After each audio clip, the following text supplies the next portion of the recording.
Hello everyone, I welcome you all to UIS. So Brazil के अंदर देखा जाए तो काफ़ी सारा जो क्राइसिस की सिचुएशन है वो आपकी बनी हुई है।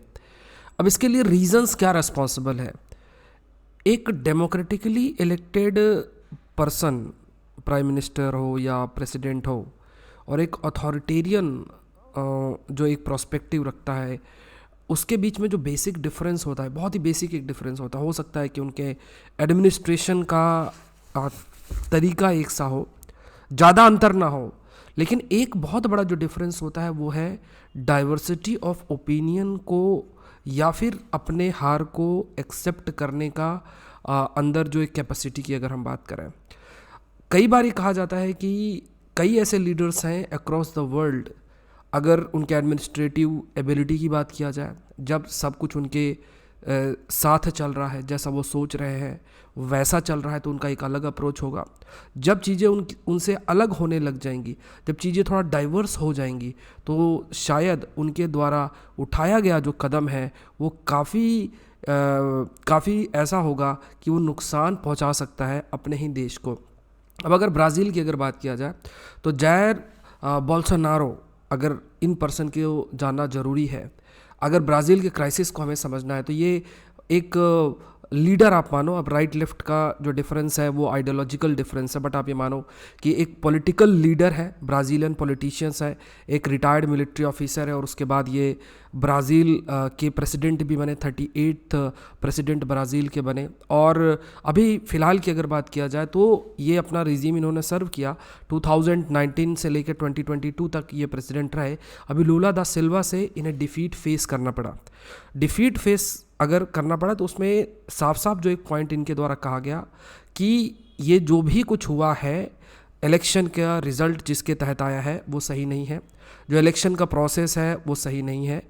और इवन इवन अगर देखा जाए कि जब इलेक्शन होना था उससे पहले ही इस प्रकार से कहा जाता था कि देखो बहुत करप्शन होने वाला है, बहुत वायलेंस जो है वो देखने को मिल सकता है। और इनके जो सपोर्टर्स थे वो भी धीरे धीरे अगर देखा जाए तो वो भी जो भी उनके लीडर के द्वारा कहा गया वो सेम सी बातों पे बिलीव किया। जैसे अभी कुछ समय पहले अगर आप डोनाल्ड ट्रंप की बात करो तो डोनाल्ड ट्रंप जैसे यूएस के जो प्रेसिडेंशियल इलेक्शन था तो उसमें भी सेम सी बात कही गई थी।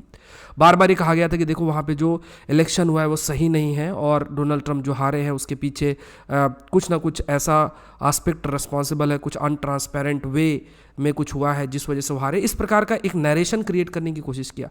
सिमिलर अगर देखा जाए तो ये बोल्सोनारो है, इन्होंने भी सेम सा एक अप्रोच जो है फॉलो करने का प्रयास किया। लेकिन 2019 से 22 तक की बात किया जाए तो काफ़ी हद तक जो प्रॉब्लम्स ब्राज़ील को फेस करना पड़ा, क्राइम, अनएम्प्लॉयमेंट जैसी चीज़ें जो है वो फेस करना पड़ा, करप्शन एक बड़ा फैक्टर है जो उन्हें फेस करना पड़ा। और ये भी कहा गया कि क्योंकि जो लोग हैं वो भी काफ़ी परेशान थे, और अभी जब नया प्रेसिडेंशियल इलेक्शन हुआ तो उस इलेक्शन के दौरान बार बार जो भी एक नरेशन रखने का प्रयास बोल्सोनारो के द्वारा किया गया कि देखो अगर इलेक्शन रिजल्ट आता है तो हो सकता है वो उनके खिलाफ हो, उसमें करप्शन के चांसेस हो, जो इलेक्ट्रॉनिक वोटिंग सिस्टम है उस पर प्रश्न उठाने की बात की। तो उनके जो सपोर्टर्स हैं उन्होंने सेम सी बात मान ली, ये मान लिया कि ठीक है जो मेरे लीडर कह रहे थे ऐसा ही कुछ हुआ होगा।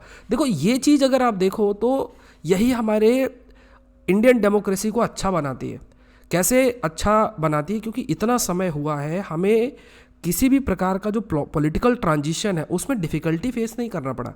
कभी ये पॉलिटिकल पार्टी पावर में है, कभी दूसरी पॉलिटिकल पार्टी पावर में, कोई भी पॉलिटिकल पार्टी पावर में हो, लेकिन जो पावर ट्रांजिशन बहुत स्मूथ हुआ है। अब यहाँ पे अगर देखा जाए तो कुछ इस प्रकार की स्थिति बनी हुई है कि जो प्रेसिडेंट हैं बोल्सोनारो ये हार गए।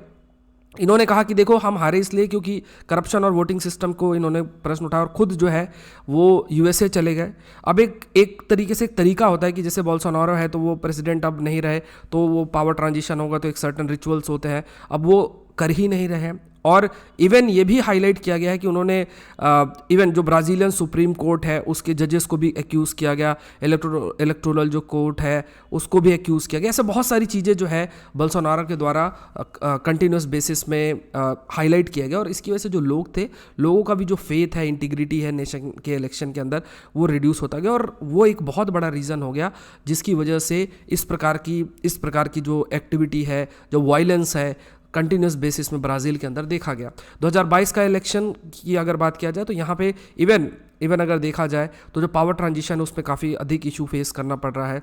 पब्लिकली जो है वो डिफीट फेस करने के लिए भी तैयार नहीं, वो मानने के लिए तैयार नहीं कि देखो मैं हार गया हूँ, और अपने सपोर्टर्स को बार बार उसी बात को हाईलाइट करने का प्रयास कर रहे हैं, क्योंकि वो काफ़ी समय तक मिलिट्री का हिस्सा भी रहे हैं। और मिलिट्री रिजीम में जब आप रहते हो तो ठीक है, जब चीज़ें आपके हिसाब से चलती हैं तब तो ठीक है, लेकिन उसके बाद अगर कभी डाइवर्सिटी ऑफ ओपिनियन आ जाए, खासतौर से डेमोक्रेटिक सिस्टम के अंदर, तो एक्सेप्ट करना बहुत मुश्किल आपका हो जाता है।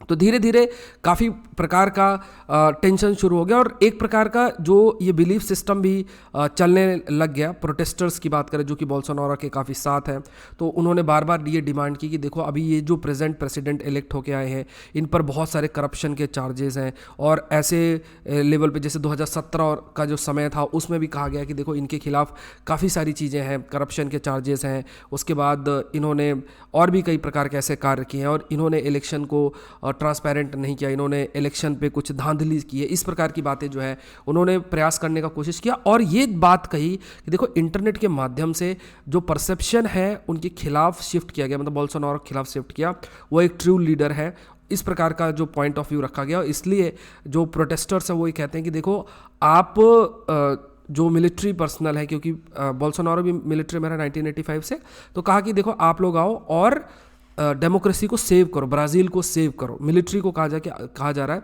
कि आप जो है इंटरवीन करो। बोल्सोनारो स्टिल अभी फ्लोरिडा के अंदर है, एंड पहले से भी ये कहा गया, देखो बोल्सोनारो और जो डोनाल्ड ट्रंप उनके बीच एक क्लोजनेस भी काफ़ी हद तक रही है, एंड ये भी आपके हाईलाइट किया गया है कि देखो we live in a democracy और we don't, no one wants an adventure. ये चीज़ बोल्सोनारो जो है अपने सपोर्टर्स को बार बार कहेगा। डिक्टेटरशिप जैसी चीज़ों को भी इनके द्वारा आपका हाईलाइट किया गया। तो ये कई सारे ऐसे इवेंट्स हुए हैं, लाइक सैटरडे टू संडे, अगर आप इसको रीड करेंगे तो ये पूरा का पूरा जो प्रेसिडेंशियल पैलेस है, प्रेसिडेंशियल पैलेस पे जो प्रोटेस्टर्स है उन्होंने एंटर किया है, और वो बार बार इसी बात पर हाईलाइट करेंगे। देखो 2017 में जो आपके ये लूला दा सिल्वा है जो जीते हैं, वो करप्शन चार्जेस फेस किया है, 18 महीने वो जेल में रहे हैं, और ब्राज़ील को सेव करने के लिए अब ये बहुत ज़रूरी है कि मिलिट्री का इंटरवेंशन होना चाहिए।